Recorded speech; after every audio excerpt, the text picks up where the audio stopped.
தமிழகத்திலே ஆட்சி மாற்றம் என்பது முடிவு செய்யப்பட்ட ஒன்று.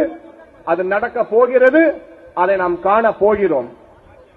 2013ஆம் ஆண்டு தேர்தலுக்கு முன்பாக நரேந்திர மோடி அவர்கள் நாடு முழுவதும் சுற்றுப்பயணம் மேற்கொண்டு ஒரு சபதம் எடுத்தார்கள்.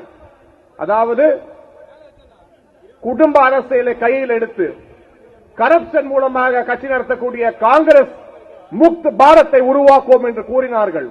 அது 90% நடந்துவிட்டது. அது எப்படி 90%? 543 இடங்கள் கொண்ட நாடாளுமன்றத்திலே தற்போது காங்கிரசுக்கு 50 இடங்களுக்கு கம்மியாக இருக்கிறது. 10% கூட கிடையாது. அதுவும் கூட 2024க்கு பின்பு எங்குமே வெற்றி பெறாத கட்சி காங்கிரஸ் என்கின்ற பூஜ்யத்தை அடிக்கப் போகிறது. காங்கிரஸ் முக்த் பாரத் நடைபெறப் போகிறது நரேந்திர மோடியின் கனவாக.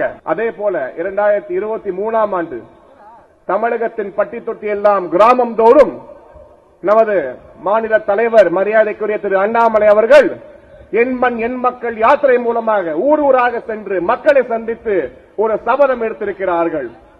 அந்த சபதம் தமிழகத்தை பிடித்திருக்கக்கூடிய இந்த அரக்கன் திராவிட முன்னேற்ற கழகத்தை வீட்டுக்கு அனுப்பாமல் ஓய மாட்டோம் என்கின்ற சபதம், அதையும் நாம் நிறைவேற்றி காட்டப் போகிறோம். 2024 பாராளுமன்ற தேர்தல் என்பது அதற்கு முதல் பிள்ளையார் சுழியாக அமைய போகிறது என்பதையும் நம் அனைவரும் மனதில் நிறுத்திக் கொண்டு திராவிட முன்னேற்ற கழகத்துக்கும் பாஜகவுக்கும் இருக்கின்ற போர் இது வெறுமன தேர்தல் கணக்கு கிடையாது, வாக்கு கணக்கு கிடையாது.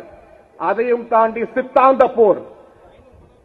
சனாதனத்தை அழிப்போம் என்று கூறக்கூடிய திராவிட முன்னேற்ற கழகத்தை வேரோடும் வேரடி மண்ணோடும் ஒழிக்கும் வரை ஓயவாத கூட்டம் இந்த காவி கூட்டம் என்பதை நம் அனைவரும் மனநிறுத்திக் கொண்டு இந்த கூட்டத்துக்கே வந்து பெருமை சேர்த்துக் கொண்டிருக்கும் அனைத்து காவி சொந்தங்களையும் உங்கள் பாதம் தொட்டு வணங்கி விடைபெறுகிறேன். நன்றி, வணக்கம், ஜெய் ஹிந்த்.